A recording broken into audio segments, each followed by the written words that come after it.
এই রমজান মাসে সম্পদওয়ালারা যাকাতও দিতে চায় না, যাকাতও দিতে চায় না, যাকাত দিতে বড় অবহেলা করে। আমার আগের হুজুর দেখলাম বয়ান করলো, যাকাতে লুঙ্গি, যাকাতে শাড়ি লেখা থাকে, বললো না ওয়াজ। এ বাবা, এটা যাকাত দেওয়ান, এটা সিটারি হিসাব, এটা বাটপারি হিসাব। বলে হুজুর কিভাবে? অনেকে যাকাত দেওয়ার কথা চিন্তা করে না। বাংলাদেশে যে পরিমাণ পয়সাওয়ালা আছে, তারা যদি হিসাব করে করে যাকাত দিত, আমার মনে হয় সোনার বাংলাদেশে 3 বছর যাকাত দিলে একটা গরিবও থাকবে না। কি এ দেখবেন 20টা লুঙ্গি 20টা শাড়ি আইনা যাকাত দেয়, এলাকা যাকাত দেওয়া শেষ, ঠিক কি না? না মুসলমান, এগুলা করা যাবে না। মনে রাখবেন আল্লাহর নবীর ঘোষণা, যেই ব্যক্তি যাকাত দেয়, যাকাত তার সম্পদকে পবিত্র করে, যাকাত তার সম্পদকে পবিত্র করে, যাকাত তার সম্পদকে নিরাপদে রাখে। আপনি যদি যাকাত দেন, হুজুর কিভাবে যাকাত দিব? মনে করেন আপনার কাছে 7.5 ভরি স্বর্ণের দাম যত, আবারও বলি 7.5 ভরি স্বর্ণের দাম যত, এর পরিমাণ টাকা, এর পরিমাণ সম্পদ, অথবা এই পরিমাণ স্বর্ণ যদি আপনার কাছে থাকে, এই 7.5 ভরির দাম বাদ দিয়ে উপরোক্ত যত সম্পদ থাকবে, এই সম্পদের যাকাত দেয়া লাগবে। বাংলাদেশের হিসাব মোতাবেক প্রতি 1 লাখ টাকায় 2,500 টাকা করে যাকাত দেওয়া লাগবে। হুজুর কেন? যাকাত যদি দেন, আল্লাহ তাআলা আপনার সম্পদকে পবিত্র করে দিবে। এ সম্পদওয়ালারা, ধনী মানুষরা, পর্দার অন্তরালের মা বোনেরা, আপনাদের যাদের স্বর্ণ আছে, টাকা পয়সা আছে, ব্যাংক ব্যালেন্স আছে, আপনারা নির্দিষ্ট পরিমাণ যাকাত দিবেন। যাকাত যদি দেন, আপনার সম্পদ চুরি হবে না। যাকাত যদি দেন, আপনার সম্পদের ভিতরে মানুষের কোনো নজর পড়বে না। যাকাত যদি দেন, আপনার সম্পদের উপরে আগুন লাগবে না। যাকাত যদি দেন, এই সম্পদ কোনোদিন অপবিত্র হবে না। যাকাত দিবেন হিসাব করে করে, দেখবেন আপনি যদি যাকাত দেন, আপনার সম্পদে বরকত দিতে পারে একজন। আপনারা জোরে বলেন তিনি কে? যাকাত দেয় নাই ফেরাউন, যাকাত দেয় নাই কারুন, যাকাত দেয় নাই নমরুদ। ওই কারুন নামক লোকটার অধিক সম্পদ ছিল, কিন্তু সে যাকাত দেয় নাই। দেখবেন নওগাঁ এলাকার বালি, বাংলাদেশের বালি, যে কোনো দেশের বালির মধ্যে কিচির মিচির করে যেগুলা, এগুলা কারুনের সম্পদ। কার সম্পদ? কারুনের সম্পদ। এরা বলছিল যাকাত দেও, তোমার সম্পদ আরো বাড়বে। এ বলতেছে যাকাত দিবা, আমার অর্জিত সম্পদ আমি যদি দিয়ে দেই শেষ হয়ে যাবে, না আমি যাকাত দিতে পারবো না। এ কথা বলেছেন আল্লাহ তাআলা, একটা সেকেন্ডও লাগে নাই, পুরা সম্পদ মাটির সাথে মিশিয়ে দিছে। আর ঘোষণা করে দিছে, কিয়ামত পর্যন্ত যেই বকিলেরা তাদের সম্পদের যাকাত দিবে না, তাদেরকে স্মরণ করে দিবা বালির কিচির মিচির দেখায়া, দেখ কারুন যাকাত দেয় নাই, কারুনের সম্পদ আল্লাহ মাটির সাথে মিশিয়ে দিছে। তুমি যে যাকাত দেও না, এত টাকা পয়সা তোমার কাছে জমায়া রাখতেছ, আল্লাহ তোমার সম্পদও মাটির সাথে মিশিয়ে দিবে। বলো হুজুর কেমনে জানতে চায়? দেখবেন লাখ টাকার মালিক, কোটি টাকার মালিক, বালা করে রাতে ঘুমাইতে পারে না, ডাক্তারের কাছ থেকে যায় ঘুমের ট্যাবলেট আনার জন্য, ঘুম হয় না। ডাক্তারের কাছে লাখ লাখ টাকা দিয়ে দেওয়া লাগে। এজন্য যাকাত দিবা। এই যাকাত তোমার সব দিক থেকে মুক্তি রাখবে, হেফাজত করবে। আল্লাহ তাআলা হেফাজত করুন, জোরে জোরে করে না আমি। এই যাকাতের ছোট্ট একটা ঘটনা আমি আপনাদেরকে শোনাই, আপনারা শুনলে বড় অবাক হবেন। বড় বড় ব্যবসায়ী ছিল, মিশরি ব্যবসায়ীরা। এরা মিশর থেকে দামেস্ক এলাকায়, বিভিন্ন এলাকার মধ্যে ব্যবসায়িক মাল আনাগোনা করতেন। তো 9 জন ব্যবসায়ী ব্যবসা করার জন্য গেছেন দামেস্ক এলাকায় মিশর থেকে। তো মিশর থেকে দামেস্ক যাতায়াতের পথে মাঝখানে মরুভূমি পড়ে। ওনারা দামেস্ক থেকে ব্যবসায়ীর মাল নিয়ে মিশরের গেটে ঢুকবে, এমন টাইমে মসজিদের আযান হয়ে গেছে, সবাই মসজিদে প্রবেশ করে। একজন প্রহরী রাখছেন 9 জনের মাল পাহারা দেওয়ার জন্য, তুমি পাহারা দাও, আমরা নামাজ পড়ে আসি, তারপর তুমি নামাজ পড়বা। তারা সবাই যখন নামাজে চলে গেছে, ওই একজন ব্যক্তির কাছে ডাকাতের দল আইসা সব মাল লুটতরাজ করতে চাইলেন, কিন্তু তার তরবারি দেখে ডাকাতেরা তার সামনে আগায় না। ডাকাত চিন্তা করতেছে, এখন তো তার মালগুলো আমরা ডাকাতি করে নিতে পারবো না, কি করব? চলো আমরা তার মালগুলা নষ্ট করে দেই। কিভাবে নষ্ট করবা? আগুন ধরে দেই। কি করবে? যারা প্রতারক, যারা চোর, এরা 3 কাজ করে।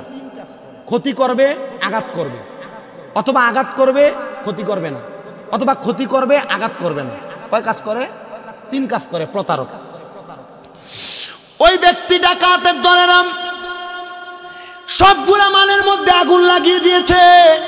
ডাকাত দল আগুন লাগিয়ে যখন চলে গেছে, ওই পাহারাদার দৌড়ে মসজিদের মধ্যে প্রবেশ করেছে।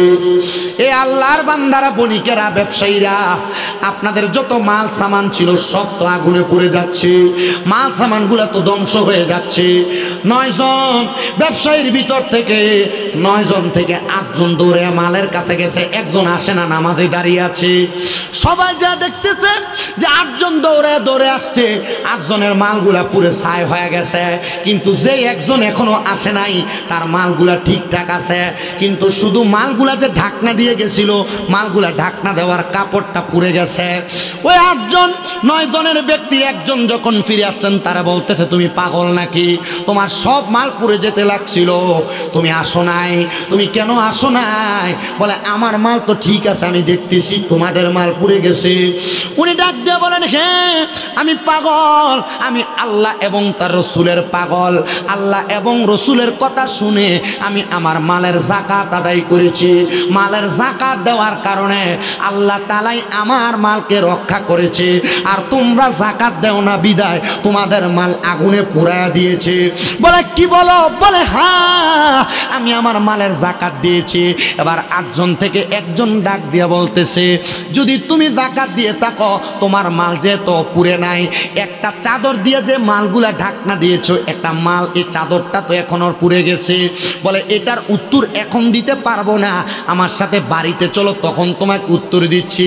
বাড়িতে গেছেন, স্ত্রীকে প্রশ্ন করলেন, স্ত্রী আমার দামেস্ক থেকে মাল আনার সময় মালগুলাকে ঢাকনা দেওয়ার জন্য তুমি যে কাপড় আমাকে দিয়েছিলা, তুমি বলো গত বছর যে আমি হিসাব করে যাকাত দিয়েছিলাম, আমার ওই মালগুলা যে আমি ঢাকনা দেওয়ার কাপড়টা নিয়েছি, ওই কাপড়টার যাকাত আমি আদায় করেছি কিনা? স্ত্রী বলেছেন, স্বামী না না, আদায় করেন নাই, কারণ এই কাপড়টা তখন আমাদের কাছে ছিল না, পাশের মহল্লার একজন এই কাপড়টা তার কর্ম সম্পাদনের জন্য নিয়ে গেছে, এজন্য তার কাছে ছিল বিদায় আমি এটার হিসাব আমি আপনাকে দেই নাই। স্বামী বলতেছে, ব্যবসায়ীরা শোনো, আমি যেই মালের যাকাত দিয়েছি এই মাল পুড়ে নাই, যেই মালের যাকাত দেই নাই এই মাল অনিরাপদ ছিল, এজন্য আমি আমার ওই মালের আশাও করি না। মনে রাখবা, তুমি যদি কারোর কাছে কোনো টাকা না দেও না, কোনো পানা দাও না থাকো, তুমি যদি টাকাটা পাও না, পাওয়ার সম্ভাবনা থাকে, তাহলে ওই টাকার হিসাব করেও যাকাত দেওয়া লাগবে। ব্যাংকে যত টাকা থাকবে হিসাব করে তার যাকাত দেওয়া লাগবে। বলে, আমার 2টা বাড়ি 3টা বাড়ি, যেই বাড়িতে তুমি থাকো এই বাড়ি ছাড়া বাকি 2-3টা বাড়ি যাকাত দেওয়া লাগবে। বলে, আমার একটা ক্ষেত 2টা ক্ষেত ফসলি ক্ষেত, আমার আপনার প্রত্যেকটা ফসলি ক্ষেতের যাকাত দেওয়া লাগবে। আমার একটা গরু 2টা গরু, এগুলার যাকাত দেওয়া লাগবে। হুজুর কেমন করে যাকাত দিব? মসজিদের হুজুর যে রাখলেন এদের থেকে একটু জাইনা নিয়েন, কিন্তু আপনি জানতে চান না। মসজিদে গেলে ময়লা দেখলে হুজুরকে ধমকাইতে ভালোই পারেন, কিন্তু যে বিষয় জানা লাগবে এই বিষয় আপনি জানতেই চান না। কথা কন না, ঠিক কিনা? এই মুসলমানেরা এগুলা জাইনা নেওয়ার চেষ্টা করবেন। যাকাতের ব্যাপারে একটু কথা বলে দিয়ে গেলাম, আর একটা কথা আমি আপনাদের কাছে বলে দিয়ে যাই, আপনারা আপনাদের নারীদেরকে পর্দা করাবেন। বলে, হুজুর কেন পর্দা করাবো? মা বোনেরা এই ব্যাপারে বড় অসতর্ক। আপনি কত সুন্দর নওগাঁ বাজারে ঘুরতেছেন, আব্দুল আজিজ পার্ক না কি জানি পার্ক একটা দেখে আসছে, ওই জায়গায় কত রকমের পার্ক, আসার সময় দেখ আব্দুল জলিল পার্ক, অনেক পার্ক আছে, আপনি সেখানে অবাধভাবে যাইতেছেন, আপনার মাথার ঘুমটা খোলা, আপনার চেহারা পর পুরুষ দেখতেছে।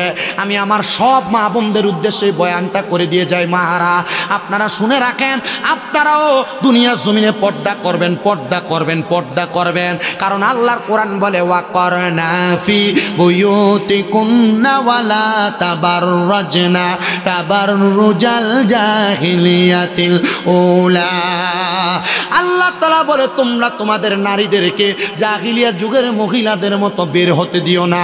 দেখেন, জাহিলিয়া যুগের মহিলাদের মতো মহিলারা যখন বেপর্দা বের হয়, মেয়েটা যখন বেপর্দা বের হয়, রাস্তাতে ছেলেরা তাদেরকে টিস্কারি করে, টিস করে, খারাপ আচরণ করে, বাজে ব্যবহার করে। আব্বুজিরা সাবধান, সতর্ক, আপনার কদমে আমি হাত দিয়ে বলি, আপনি আপনার মেয়েকে, আপনার বউকে আপনি বেপর্দা ছাড়বেন না। মনে রাখবেন, রসুলে পাকের ঘোষণা, কোনো মানুষ যদি দুনিয়ার জমিনে তাদের মেয়েকে বেপর্দা করে, কোনো মহিলা যদি বেপর্দা চলে, আল্লাহ তাআলা একজন বেপর্দা নারীর কারণে 4 জন পুরুষকে দোজখে দিবে, 4 জন পুরুষকে। একজন বেপরদা নারীর কারণে কয়জন পুরুষকে দুজকে দিবে? আপনারা আসতে বলতেছেন। আচ্ছা, মা কার কার আছে হাত তোলেন। সবার আছে। বউ যারা আছে তারা হাত তোলা রাখেন, বাকিরা হাত নামান। বউ আছে কার কার আছে? বোন কার কার আছে হাত তোলেন তো, হাত নামান। মেয়ে আছে কার কার? মেয়ে আছে। এবার আপনারা একটু শুনেন মনোযোগ দিয়ে, যে আপনি জাহান্নামে যাবেন না জান্নাতে যাবেন, বিচার আপনার কাছে, আমি ওয়াজ করব। কি বলেন হুজুর? নবী আমার বলেছেন, দুনিয়াতে যেই ব্যক্তির একটা কন্যা সন্তান আছে তার জন্য একটা জান্নাত বরাদ্দ। দুইটা কন্যা সন্তান থাকলে দুইটা জান্নাত বরাদ্দ। তিনটা কন্যা সন্তান যার আছে সেই ব্যক্তি আমি নবীর সাথে জান্নাতে থাকবে। কিন্তু এই মায়াটা বেপর্দা ঘুরে, চুল ছাড়া দিয়ে ঘুরে, রাস্তাঘাটে চেহারা দেখে ঘুরে, পরপুরুষের সঙ্গে কথা বলে। জি না, এই মেয়ের কারণে বাবা জান্নাত পাবে না। কোনো বাবা মেয়ে জন্ম দেওয়ার পরে বাবা যদি মেয়েকে পর্দা না করায়, যখন মেয়েকে হাসরের ময়দানে প্রশ্ন করবে তুমি কেন পর্দা করাও নাই, মেয়ে বলবে আমার আব্বাই আমার পর্দা করায় নাই, তখন মেয়ে এবং বাপ দুইজনকে দুজকের আগুনে দেওয়া হবে। আপনার মায়া গায়ে হলুদের অনুষ্ঠানে যেই ডান্স মারে, যেই নাচান আছে না, আপনার মায়ার কারণে আপনি দুজকে যাবেন। দুই নাম্বার, কোন ভাই যদি তার বোনকে পর্দা না করায়, এ ভাই তুমি তোমার বোনকে মোটরসাইকেলের পেছনে পেছনে করে নিয়ে ঘুরো, মনে রাখবারে তোমার বোনটাকে পরপুরুষে দেখে, এটার কারণে তুমি ভাই বোনটারে বেপর্দা ছাড়ার কারণে তুমিও দুজকে যাবা। তিন নাম্বার, কোন সন্তান যদি তার মাকে পর্দা না করায়, ওই সন্তান তার মাকে বেপর্দা চালানোর কারণে মা সন্তান দুইজন দুজকে জ্বলবে।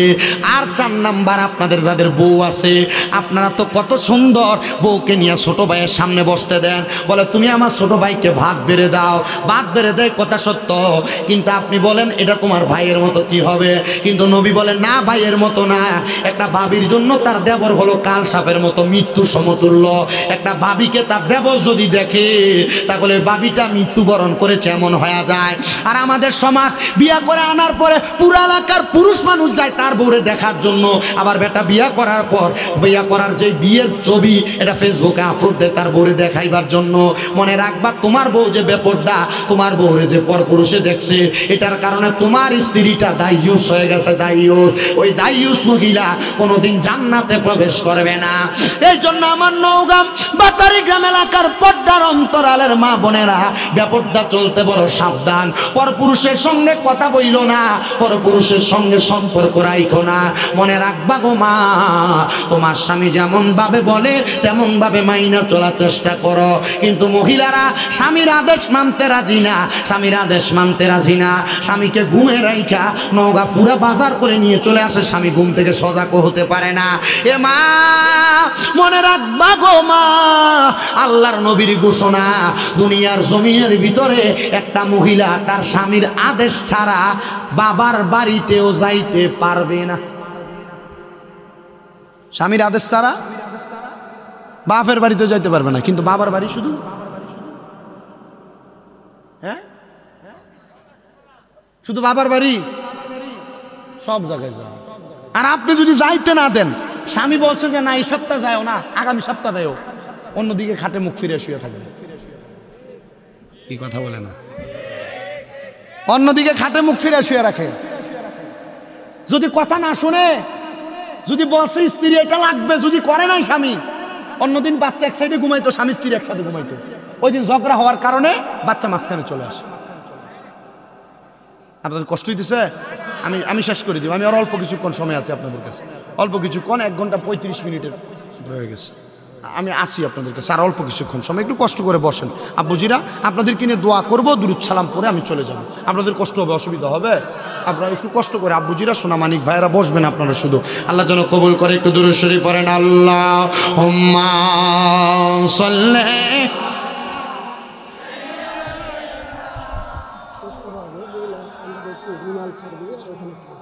ওয়া আলা আলি সাইয়্যিদিনা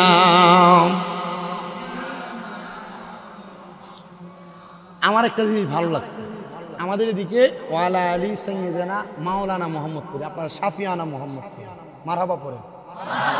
শাফিয়ানার অর্থ খুব ভালো। কি অর্থ জানেন? শাফিয়ানা মানে সুপারিশকারী নবী মোহাম্মদ। সুবহানাল্লাহ পড়েন। আপনি যদি ওই নবীর প্রতি বিশ্বাস থেকে কবরে যান, কবরে রাখবে বিসমিল্লাহি ওয়া আলা মিল্লাতে রাসূলুল্লাহ বলে কবরে রাখে না, ওই রাসূল আপনাকে কোলে নিবে। নবীজির কোল মোবারকে যদি আপনি উঠতে পারেন, আপনার চিন্তা আছে? ভয় আছে বাবা? চিন্তা করে দেখেন, এটা আমার কাছে ভালো লাগছে। একটু মোহাব্বত নিয়ে পড়েন, আল্লাহুম্মা সাল্লি আলা সাইয়্যিদিনা শাফিআনা মাওলানা ওয়া আলা আলি।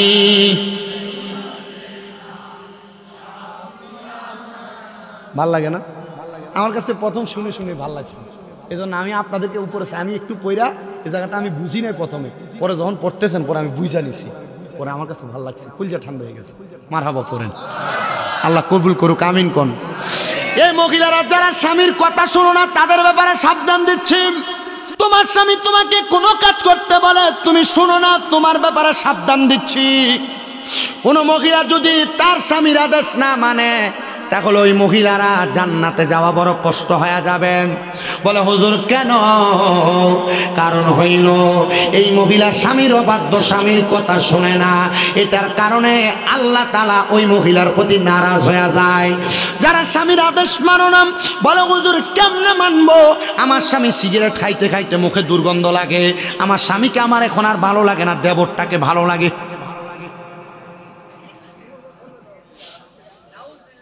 কি আসলে সত্য কথা? আপনি সিগারেট খেয়ে বাড়িতে যান, আরে পায়খানার গন্ধ আরো ভালো আছে, সিগারেট যারা খায় এদের মুখে এর থেকে দুর্গন্ধ। চিন্তা করতেছি হুজুর আমাদেরকে এত বেয়াজ্জতি করলেন। বেয়াজ্জতি না, নবীজি বলছেন দুনিয়াতে যদি জাহান্নামীদের নিদর্শন দেখতে চাও তাদের দিকে তাকাও যাদের মুখের ভিতরে আগুন। আচ্ছা মুখে আগুন কাদের থাকে? আপনারা বললেন না হিন্দুদের শুধু থাকে মুখে আগুন, যারা সিগারেট খায় এদের মুখে আগুন থাকে না? আল্লাহ বুঝার তৌফিক দিক, আমিন পড়েন। এ বাবারা, এ মুসলমানেরা, সিগারেট খাওয়া ছাড়ো, তাহলে বউয়ের ভালোবাসা পাইবা। তো বউ তোমার কথা কিভাবে শুনবে? তুমি কিপটা মানুষ, বউকে বছরে মাত্র 2টা 3 পিস আর কাপড় কিনে দাও, আর কিছু কিনে দাও না। মা বোনদেরকে শিখিয়ে দিয়ে যাচ্ছি, যদি পারো, স্বামী যদি কিপটা হয়, টাকা পয়সা যদি না দেয়, জামা কাপড় না কিনে দেয়, মানে চাহিদা মোতাবেক না, যতটুক প্রয়োজন ততটুক যদি না দেয়, স্বামীর টাকা চুরি করে খাইবা, গুনাহ হবে না? কোনো জামাই যদি কিপটে হয়, বকিল হয়, প্রয়োজনীয় জিনিসও বউকে না দেয়, ওই জামার টাকা চুরি করে খায়। তবে বাবার বাড়িতে পাচার করা যাবে না, যদি পাচার করে গুনাহগার হবে। যদিও খাও, স্বামীর পকেটের টাকা নিয়ে খরচ করে পরে বলবা যে আমি খরচ করে ফেলছি, ঠিক আছে না? এটা কিপটা জামাইয়ের ব্যাপারে ফতুয়া, তবে যারা কিপটা না এদের ব্যাপারে ফতুয়া না, যে সব কিছু তোমাকে দেয়, তুমি বেশি বেশি চাহিদা করো। আমি দেখছি বহুত মহিলারা তাদের স্বামীর উপর বেশি চাহিদা প্রকাশ করার কারণে, বেশি চাহিদা পোষণ করার কারণে স্বামী হালাল পন্থা ইনকাম না করে হারাম পন্থা ইনকাম করে, আছে না? মানে স্ত্রী বেশি চাহিদা, ছেলে মোটরসাইকেল চাইতেছে, দামি মোবাইল চাইতেছে, দামি জামা কাপড় চাইতেছে, এখন জামাই দিতে পারতেছে না, বাপ দিতে পারতেছে না, তখন বাবা হারাম পথে ইনকাম করে, ঠিক না? এ ব্যাপারে সাবধান হবে। আর স্ত্রীদের প্রতি মোহাব্বত করবেন। এখন আমাদের স্বভাব, আমি আমার স্ত্রীকে অমুক মারানি জি বলে গালি দিই। কি স্ত্রীকে গালি দেয় না? কোনো কিছু আনতে দেরি হলে ঠাস করে চটকনা লাগাই। চটকনা বলেন না থাপ্পড় বলেন? থাপ্পড় লাগাই দেয় ঠাস করে। নবীজি 2টা হাদিস লক্ষ্য করেন, রহমতের নবীর ঘোষণা, দুনিয়ার জমিনের ভিতরে তোমরা তোমাদের স্ত্রীদের মা বাবার নাম তুলে গালি দিবা না। নবীজি কেন? নবীজি বলছেন আমি নবীজি মহিলাদের বাবা।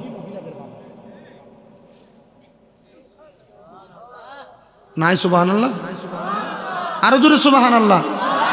আমি নবী মহিলাদের বাবা। 2 নাম্বার, তোমরা তোমাদের স্ত্রীদের গালের মধ্যে আঘাত করবা না। নবী কেন? বলে তোমাদের স্ত্রীরা হলো তোমাদের কাছে সাময়িক সময়ের মেহমান, জোরে জোরে পড়েন সুবহানাল্লাহ। মনে রাখবেন, যদি আপনি অত্যাচার করেন বউ জান্নাতে যাবে, আল্লাহ তাআলা এই বউকে জান্নাতের 40টা হুরের সরদারিনী বানায় দিবে। আর আপনি যদি বউকে মারেন, যদি বউ যদি হুরগুলার শিখিয়ে দেয় একটা একটা করে মার, আপনি মারবেন দুনিয়াতে একটা, আর 40টা হুর একটা একটা করে মারলে 40টা খাবেন আপনি। কি এবার আসেন বাবাজিরাম, আপনাদের দোষের কথা বলে নিলাম। আমরা পুরুষ মানুষও বেশি স্বভাব ভালো না, আমাদের স্বভাবও একটু উল্টা পাল্টা। আমরা বউয়ের সামনে শালীর প্রশংসা করি, ভাবির প্রশংসা করি। এ মহিলারা, এটাও যদি তোমার স্বামী করে তুমি নিজেকে লক্ষ্য করবা। তোমার স্বামী কাজ করে এসে তোমার কাছে এক গ্লাস পানি চাই, তুমি দাও না। আর স্বামী যদি ভাবির ঘরের সামনে দেওয়া বলে, ভাবি একটু পানি দেন তো, রোদ থেকে আসছি, ভাবি লেবু চিপা শরবত বানায় দেয়, তখন আর বউকে ভালো লাগে না রে, স্বামীর কারা ভালো লাগে? ভাবি কি ভালো লাগে? ঠিক কিনা? ঠিক। এজন্য মহিলারা মনে রাখবাম, স্বামীর আদেশ মানবাম, অমান্য করবা না, স্বামীর কথা শুনে শুনে চলবা। আর আপনাদের কাছে আমার আবদার, মহিলারা যদি আপনাদের কথা না শুনে রাগান্বিত হওয়ার কিছু নাই, এদেরকে পাম দিয়ে চালানোর চেষ্টা করবেন। কারণ আল্লাহ তাআলা বাম আদম আলাইহিস সালাতু ওয়াস সালামের বাম পাজরের বাঁকা হাড় দিয়ে যেহেতু তাদেরকে বানাইছে, তারা একটু বাঁকাই চলবে। বলে হুজুর কন্ট্রোল করতে পারিনি, এই জন্য মাঝে মাঝে মারি। আরে বাবা, আপনি কি আপনার চাইতে বড় আলেম ছিলেন আল্লামা শেখ সাদী রহমতুল্লাহ আলাইহি, যিনি গুলিস্তা এবং বোস্তা লিখেছেন। আল্লামা শেখ সাদী বলে, আমি আমার নিজের বউকেই কন্ট্রোল করতে পারি নাই, দুনিয়ার মানুষ কেমনে কন্ট্রোল করবে এটা তারা জানে। হুজুর কিভাবে? আল্লামা শেখ সাদী রহমতুল্লাহ আলাইহি বলছেন কিভাবে কন্ট্রোল করছি জানো? বলে কিভাবে কন্ট্রোল করছেন?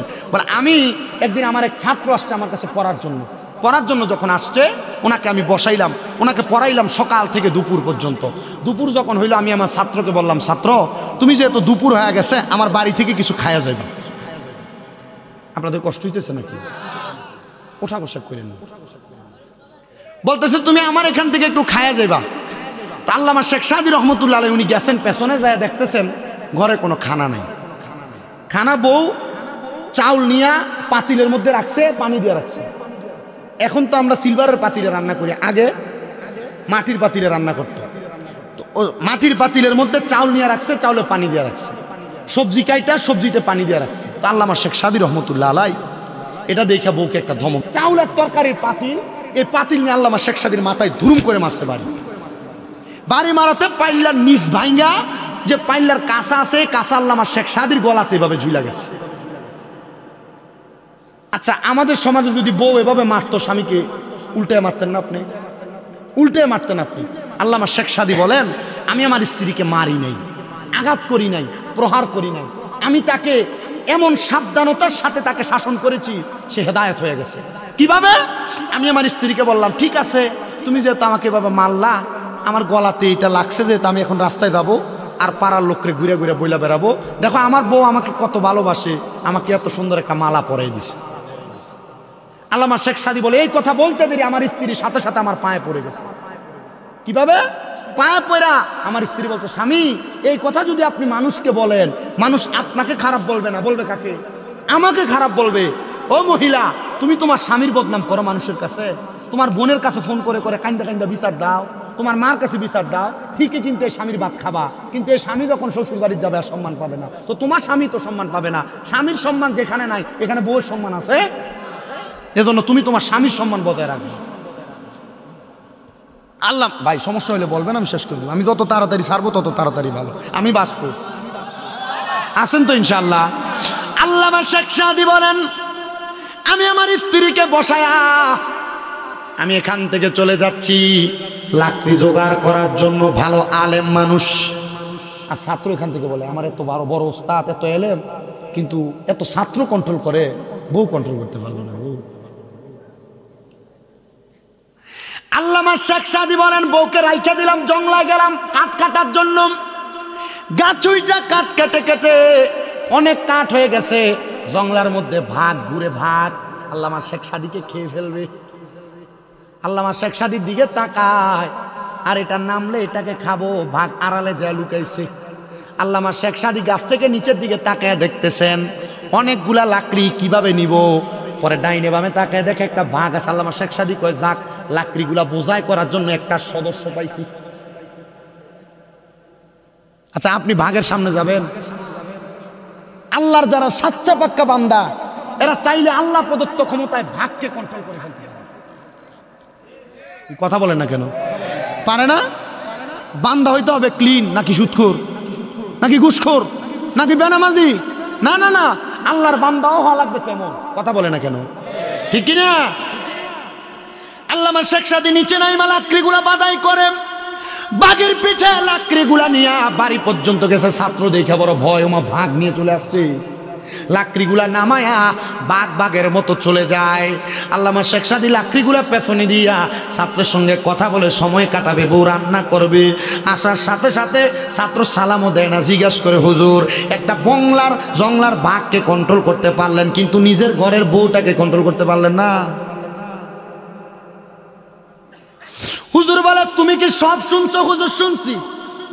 আপনি চাইলে তো আরেকটা বিবাহ করতে পারেন, বিবাহ কেন করেন না? হুজুর বলে 3 শয়তান কন্ট্রোল করতে পারি না, তুমি আমারে বলো 5 শয়তান কন্ট্রোল করতে। ছাত্র বলে হুজুর বিবাহের কথা বললাম, আপনি শয়তানের কথা বললেন, বুঝতে পারলাম না হুজুর কেন এই কথা বললেন। আল্লামা শেখ সাদী রহমতুল্লাহ আলাইহি বলেন, বাবা মনে রাখবা একটা পুরুষ মানুষকে ধোঁকা দেওয়ার জন্য তার সাথে একটা করে শয়তান আছে, একটা নারী মানুষকে মায়া মানুষকে ধোঁকা দেওয়ার জন্য তার সাথে 2টা করে শয়তান আছে। তো আমার সাথে একটা শয়তান, আমার বউর সাথে আছে 2টা শয়তান, এ 3টা শয়তানকে দেখলা না কন্ট্রোল করতে পারি না, আরেকটা যদি বিয়া করি আরেকটারে কিভাবে কন্ট্রোল করব? ছাত্র কই হুজুর বুঝতে পারছি, তার মানে একটা বিয়েই ভালো, 2টা বিয়া করতে গেলে কন্ট্রোল করতে বড় ভেজাল। এ বেটা মানুষ 2টা বিয়া করবা, সাবধান হইবা, আগে দেখবা প্রথমটারে কন্ট্রোল করতে পারো কিনা, তারপরে 2টার দিকে নজর দিবা। আল্লাহ যেন কবুল করে, জোরে পড়ে না আমিন।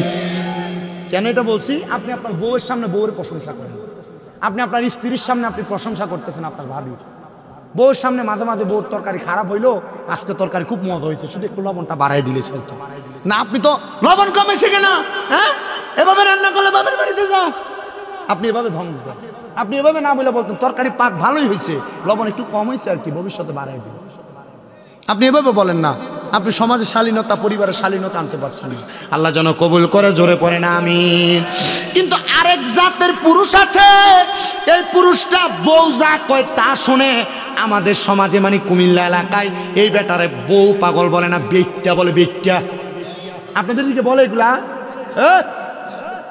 আপনাকে বলছে আঙ্গুল দিয়ে দেখাইতে, কি বলে? মাদা। আপনি কেন এটা কেন করতেছেন এখানে বসে?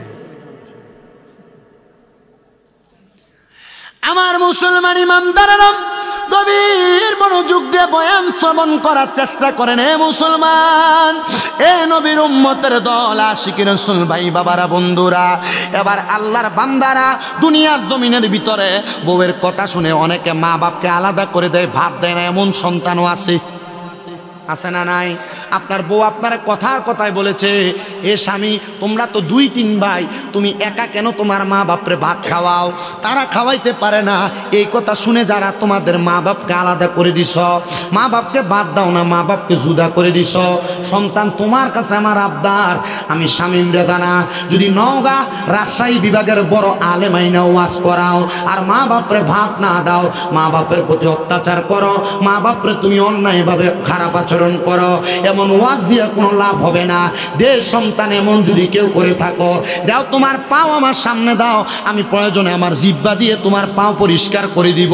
ও আদা করবা, এখান থেকে বাড়িতে যাইয়া মা বাবার পা ধরে ধরে মাপ চাইবা, এ মা আল্লাহর রাস্তে আমারে মাফ করে দেন। সন্তান আম্মা আব্বার কাছে মাপ চাইলে তোমার দাম কমবে না, সম্মান কমবে না, ইজ্জত কমবে না। আম্মা আব্বার কাছে মাপ চাইবা, মাপ চাইবা, মাপ চাইবা। মনে রাখবা, মা বাবার কাছে ক্ষমা চাইলে আল্লাহ তাআলা তোমার সম্মান, তোমার ইজ্জত বাড়াইয়া দিবে, তোমার সম্মান, তোমার ইজ্জত বাড়াইয়া দিবে। আমি শেষ করছি বয়ানটা, কিন্তু অনেকে মাপ চাইবে দূরের কথা। হুজুর 2 ঈদের সময় আমি মা বাবার পা ধরে সালামি করি না, আমি মাপ চাইব তো দূরের কথা। সন্তান রে, ওই মা বাবা তোমারে যদি মাফ না করে স্বয়ং আল্লাহ তাআলা তোমারে মাফ করবে না। মা বাপ যদি তোমার প্রতি নারাজ থাকে আমার আল্লাহ তাআলা তোমার প্রতি নারাজ থাকবে। নবীজির ঘোষণা, সাখাতুর রব্বি ফি সাখাতিল ওয়ালিদাইন, আম্মা আব্বার অসন্তুষ্টিতে আমার আল্লাহ অসন্তুষ্ট হয়ে যায়। রেদার রব্বি ফি রিদাল ওয়ালিদাইন, আম্মা আব্বার সন্তুষ্টিতে আমার আল্লাহ সন্তুষ্ট হয়ে যায়। এজন্য আজকের মাহফিলটা কবুল হবে কি হবে না এটার গ্যারান্টি আমি দিতে পারবো না, তবে একটা গ্যারান্টি দিয়ে যাই, আগামীকালকে যদি শোনো বাচারি গ্রামের দোকানের মধ্যে কোনো মুরব্বী বৈশা বৈশা বলতেছে, হ্যাঁ আজকে শামীম রেজার ওয়াজ শুনে আমার সন্তান বাড়িতে আইসা আমার পায়ে ধরে মাপ চাইছে, মনে করবা মাহফিল কবুল হয়ে গেছে। বলে হুজুর আমি তো কোনোদিন আম্মা আব্বার সাথে কোনো অন্যায় করি নাই, আমিও কি মাপ চাইবো নাকি? সন্তান, হ্যাঁ মাপ চাইবা, মাপ চাইলে আল্লাহ তাআলা তোমার দাম বাড়ায় দিবে, সম্মান বাড়ায় দিবে। কিন্তু অনেকে চিন্তা করে হুজুর হুজুর যাদের বাড়িতে বাবা আছে তারা বাড়িতে যাইয়া বাবার পায়ে ধরে মাপ চাইবে, যাদের বাড়িতে মা আছে তারা বাড়িতে যাইয়া মার পায়ে ধরে মাপ চাইবে।